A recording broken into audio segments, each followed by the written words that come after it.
กำนันแพ้ท่อต่อการเป็นหัวหน้าชีวิตของวงหมอลำใหม่ได้ออกมาโพสต์เคลื่อนไหว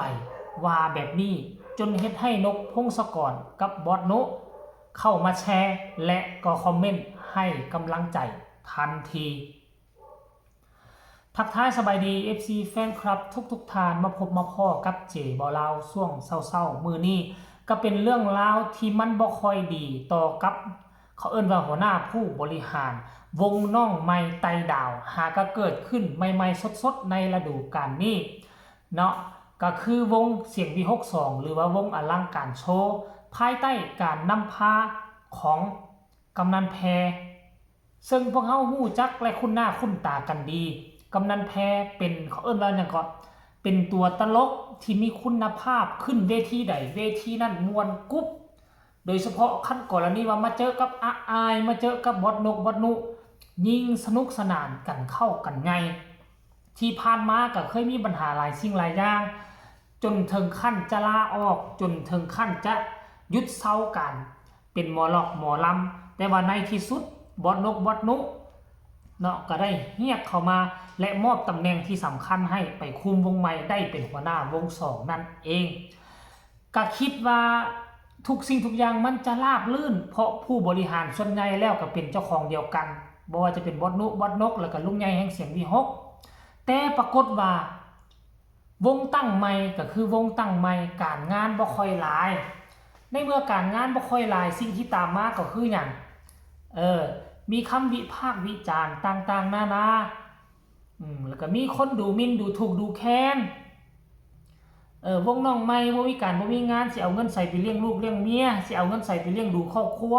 ศิลปินก็เกิดความระหองระแหงภายในองค์กรก็มีดังนั้น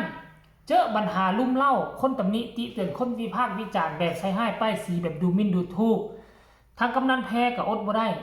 ก็เลยออกมาโพสต์เคลื่อนไหวแบบนี้ท่านผู้ชมเนี่ยแฮกกะว่ากันคักโพดเนาะครับหมอลำน้อยบ่มีงานดอกพะนะแม่นครับบ่มีงานอีหลีงานจ้างบ่หลายครับแต่ผมกะดิ้นรนทุกทางเพื่อที่สิให้ลูกน้องอยู่รอดหาเปิดหาปิดวิกขอแห้งใจจากพี่น้องขาดทุนทุกงาน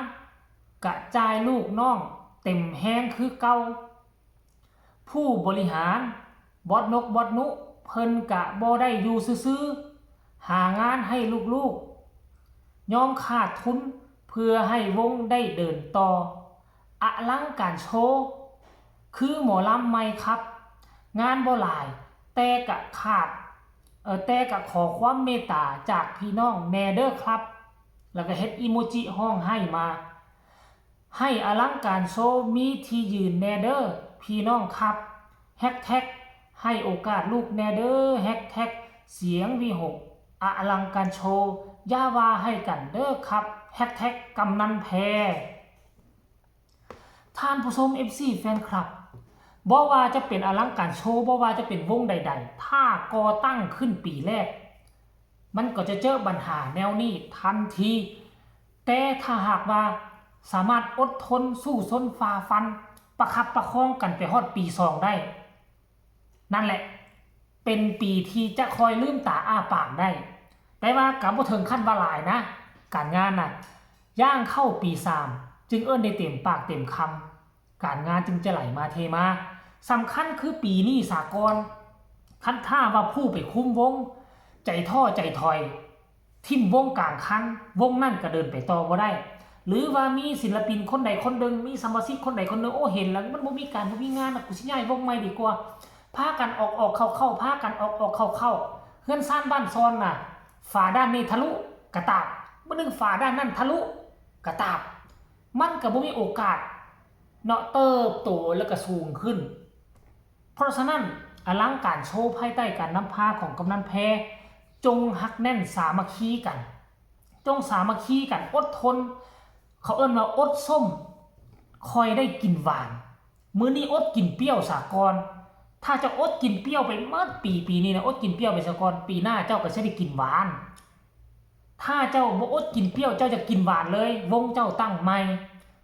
บ่มีผู้ใดดอกจะเฮ็ดอีหยังนะในชีวิตนี่นะมันต้องมีการอดทนสู้ซนฝ่าฟันแล้วเจ้าจึงจะประสบผลสำเร็จหลังจากเห็นกำนันแพโพสต์เคลื่อนไหวแล้วนี่ทั้งบอสนุกับบ่นิ่งนอนใจแชร์มาทันทีทันใดและพร้อมเขียนว่ากำลังใจเด้อแพเธอคือที่สุดแล้วที่ทำหน้าที่แทนพวกฉัน2 คนอันนี้คือความไว้อกไว้ใจเลยความจริงแล้วนะกำนันแพน่ะเขาว่าเป็นหัวหน้าวงอลังการโชว์ได้บอสนุบอสนกมอบให้เป็นหัวหน้าอลังการโชว์ที่จริงแล้วหัวหน้าน่ะความจริงแล้วต้องแม่นบอสนุกับบอสนกกันบ่วง2นี่หัวหน้าเป็นกำนันแพได้เพราะได้มอบแต่งตั้งจากผู้ลงทุนบอสนกบอสนุกลายเป็นผู้ลงทุนเลยได้เพราะหัวหน้าคือกำนันแพเลยฐานผู้ชมมันเป็นแล้วนี่นะแล้วก็ทั้งบอสนกพงศกรมาคอมเมนต์ทันทีอีกว่ากำลังใจนักแน่นเดินผ่านไปแบบงามๆมึงเก่งอยู่แล้วอันนี้คือคำคอมเมนต์ของบอสนกทางผู้ชมคือค่อยว่าอันแหละบ่มีวงใดที่บ่เป็นแนวนี้เปิดใหม่แม้แต่เสียงวี6ตอนเปิดใหม่ปีแรกก็เป็นคือกันอยู่ในประเทศไทยเกือบทุกวงเปิดใหม่มันต้องเป็นแบบนี้มันบ่มีการบ่มีงานปีนี้คือเป็นปีหาการหางานเป็นปีเขาเอิ้นว่าแสดงคันสิเว้าง่ายๆแล้วเอิ้นว่าแสดงให้สังคมเบิ่งฟรีก็ได้เนาะเจ้าแสดงไปโลดมีงานก็แสดงบ่มีงานก็พากันซ่อมเพราะว่าหยังคนที่เขาจะจ้างปีหน้านี่เขามาเบิ่งปีนี้ไปแล้วเขามาเบิ่งเอาวงนั้นวงนี้มาสมเทียบเปรียบเทียบกันวงนี้พอได้ราคาก็ถูกปีหน้าเฮาก็จ้างแม่นบ่ล่ะแต่คันถ้าปีนี้บ่มีงานแล้วผู้นำทีมงานก็ล่อแล่ใจบ่สู้ก็เฮ็ดผลงานออกมาบ่เต็มที่แล้วปีหน้าก็สิคือปีนี้แหละมันก็สิบ่มีการบ่มีงานแต่ค่อยเชื่อมั่นในฝีมือของกำนันแพและบอสนุบอสนกรวมถึงลุงใหญ่แห่งเสียงที่6รวมถึงอาอาย4คน5คนข้าเจ้านี่ค่อยเชื่อมั่นว่าวงนี้จะโด่งจะดังในอนาคตข้างหน้านี่เป็นแท้แน่นอนเอาคลิปนี้ก็ขอฝากฝังไว้ซ้ำนี้ก็แล้วกันเนาะฝากทุกคนกดไลค์กดแชร์กดติดตามให้แน่เพื่อจะบ่พลาดคลิปดีๆแบบนี้อีกต่อไปที่สำคัญอย่ากดข้ามโฆษณาผู้ใดมีคำตำหนิติชมคำคิดคำเห็นก็ส่งข่าวมาได้ทางใต้คอมเมนต์คลิปหน้านี่อาจจะไปติดตามเรื่องราวการบวชงานบวชของพ่อนัทพ่อแท้ๆของน้องอาอาย